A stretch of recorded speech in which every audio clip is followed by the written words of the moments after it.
Hello good morning all of you.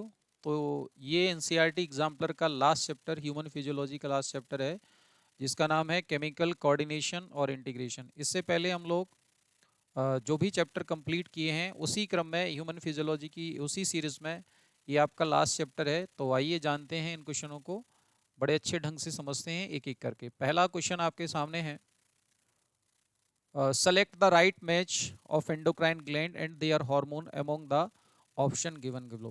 यानी कह रहे हैं कि रिस्पेक्टिव ग्लैंड से उसके हार्मोन सेक्रीशन के बारे में आपको मैच करना है। तो पिनियल ग्लैंड से क्या हार्मोन, पिनियल ग्लैंड से जो हार्मोन सेक्रीट होता है आप लोग जानते हैं, पिनियल सेक्रीट द मेलेटोनिन। उसके बाद थायराइड के बारे में, तो थायराइड से आप लोग जानते हैं टेट्राआइडोथायरोनिन सेक्रीट होता है। ओवरी से आप लोग जानते हैं ईस्ट्रोजन सेक्रीट होता है, और एड्रिनल मेड्यूला से एपिनेफ्रिन सेक्रीट होता है। तो इस तरीके से ए का सेकंड हो जाएगा, ए का सेकंड, बी का जो है फोर्थ हो जाएगा, तो ए का सेकंड और बी का फोर्थ, और सी है आपका, सी का हो जाएगा आपका थर्ड, तो सी का थर्ड। तो देखिए ए का सेकंड, बी का फोर्थ, सी का थर्ड और डी का one.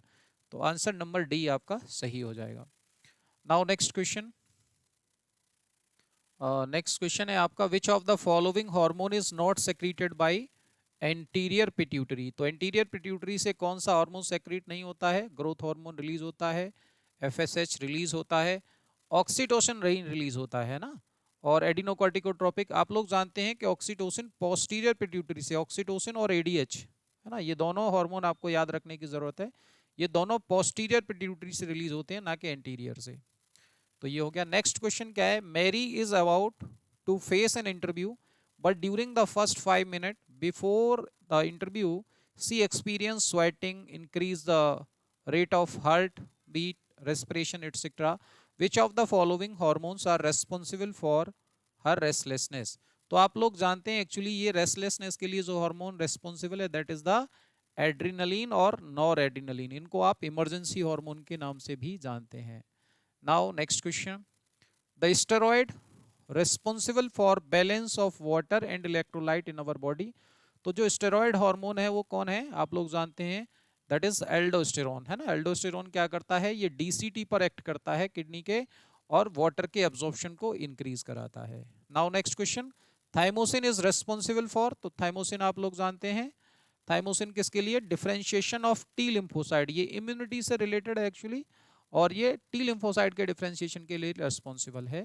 Now next question, in the mechanism of action of protein hormone one of secondary messenger. तो आप लोग जानते हैं कि जो हार्मोन प्रोटीनेशियस नेचर के होते हैं, जैसे मैं आपको डायग्राम ड्रॉ करके बताना चाहूँ कि मान लो ये कोई ऑर्गन की वॉल है, और इसके अंदर ये जो हार्मोन प्रोटीन नेचर के होते हैं वो इसके अंदर एंट्री नहीं ले सकते। तो जब एंट्री नहीं ले सकते तो अपना मैसेज उनको कन्वे करने के लिए सेकेंडरी मैसेंजर की जरूरत पड़ती है। जैसे सेकेंडरी मैसेंजर में जैसे कैल्शियम आयन है ना, कैल्शियम आयन है, साइक्लिक एएमपी है।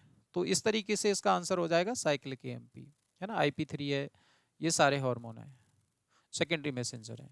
Now next, leading cells produce a group of hormone is called. जो लीडिंग सेल एक ग्रुप ऑफ हार्मोन सेक्रेट करती हैं, तो आप लोग जानते हैं group of hormone that is the androgen which is secreted by the leading cell. Now next question, corpus luteum secreted a hormone. Corpus luteum एक हार्मोन सेक्रेट करती है, तो आप लोग जानते हैं प्रोजेस्टेरोन जो का सेक्रेट किया जाता है कॉर्पस ल्यूटियम के लिए। और प्रोजेस्टेरोन के बारे में आप ये भी जान लें कि प्रोजेस्टेरोन क्या है, इट मेंटेन, है ना, मेंटेन क्या करता है, इट मेंटेन करता है ये प्रेगनेंसी को मेंटेन, या प्रेगनेंसी को मेंटेन करता है, maintain pregnancy. Now next question, cortisol is secreted bye. तो कॉर्टिसोल आप लोग जानते हैं, कॉर्टिसोल कहां से रिलीज होने वाला है? Cortisol is release by adrenal.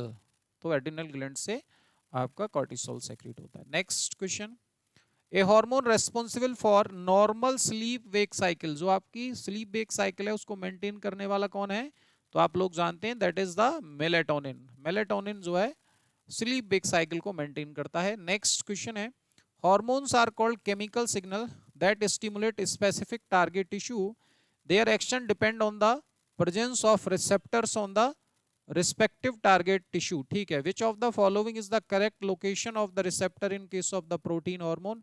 तो मैंने बताया प्रोटीन नेशियस नेचर के जो हार्मोन है वो सेल के अंदर एंटर नहीं कर सकते, उनके रिसेप्टर कहाँ होते हैं? प्लाज्मा मेम्ब्रेन पर होते हैं। तो इसका आंसर हो जाएगा C, that is the plasma membrane. Next question, choose the correct option among the following. तो एपिनेफ्रिन क्या करता है? तो एपिनेफ्रिन आपका इंक्रीज हार्ट बीट, अभी पढ़ के आए हैं आप। टेस्टोस्टेरोन क्या है? तो टेस्टोस्टेरोन आपका ये मसल्स ग्रोथ को इंक्रीज कराता है, स्टिमुलेट द मसल्स ग्रोथ, क्योंकि आप जानते हैं टेस्टोस्टेरोन मेल सेक्स हार्मोन है। ग्लूकागॉन क्या करता है? Break down of liver glycogen, आपके ग्लूकोज के लेवल को बढ़ाता है। और ये है एट्रियल नाइट्री यूरेटिक फैक्टर, जैसे आप एएनएफ कहते हैं, ये क्या करता है? Decrease the blood pressure. तो इस तरीके से इसका सेकंड हो जाएगा। तो ए का फोर्थ हो जाएगा। तो एक ही ऑप्शन आपको नजर आ रहा है, दैट इज द ए का फोर्थ, यानी बी आंसर हो जाएगा इसका। Now next question, which of the following organ in mammal does not consist of a central in calcium balance in the human body? Not consist of central, ये question गड़बड़ है। Which of the following in mammal does not consist of a central calcium balance in the human body? अच्छा, actually ये थोड़ा सा part इसमें किसी दूसरे क्वेश्चन का है। कंसिस्ट, तो ये कहेंगे कि इसमें से कैल्शियम की मेटाबॉलिज्म में कौन रिस्पॉन्सिबल नहीं है? तो विटामिन डी कैल्शियम के लिए रिस्पॉन्सिबल है, ये क्वेश्चन आप देखेंगे ध्यान से। विटामिन पैराथायरॉयड हार्मोन रिस्पॉन्सिबल है, थायरोकैल्सिटोनिन रिस्पॉन्सिबल है, thymosin is not responsible for calcium metabolism, actually इसमें क्वेश्चन में होना चाहिए था। तो इसका आंसर डी हो जाएगा।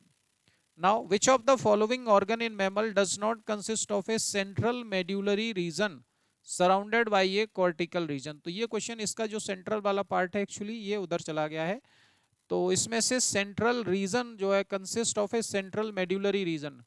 तो आप लोग जानते हैं कि ओवरी, एडिनल ग्लैंड और किडनी, इनको आप देखोगे तो आउटर इसमें कॉर्टेक्स होता है, यानी बाहर वाला जो पार्ट है वो कॉर्टेक्स होता है।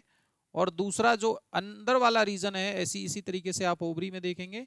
तो इसमें आंसर आपका लिवर हो जाएगा। लिवर में इस तरीके का कोई कॉर्टेक्स और मेडुला का पार्ट नहीं होता है, बाकी सारे ऑर्गन में ये होता है। Now next question, which of the following condition is not linked to deficiency of thyroid hormone? कह रहे हैं कि इनमें से थायराइड हार्मोन से लिंक्ड कंडीशन कौन सी नहीं है? तो क्रिटिनिज्म आप लोग जानते हैं, जब थायराइड की कमी बच्चों में हो जाती है तो क्रिटिनिज्म होता है। गोइटर भी रिलेटेड है, मिक्सोडीमा रिलेटेड है। एक्सोफ्थेल्मिया इज नॉट रिलेटेड, है ना, ये आपका एक्सोफ्थेल्मिया जो है डेफिशिएंसी से रिलेटेड नहीं है। ये एक्चुअली एक्सेस, जब आपका थायराइड हार्मोन एक्सेस हो जाता है उस केस में ये कंडीशन है, ये करेक्टर है एक्सोफ्थेल्मिया। तो इस तरीके से हम लोगों ने एनसीईआरटी एग्जाम्पलर की कंप्लीट ह्यूमन फिजियोलॉजी को सॉल्व कर लिया है। नेक्स्ट लेक्चर में हम नेक्स्ट किसी यूनिट को उठाएंगे और उसको इसी तरीके से कंप्लीट करेंगे। तो आप इस सीरीज को बार बार देखिए, और आपका अगर कोई डाउट है और कोई क्वेरी है तो आप कमेंट करके प्लीज़ अपनी क्वेरी को सॉल्व कर लीजिए, अपने डाउट को क्लियर कर लीजिए। Thank you all of you.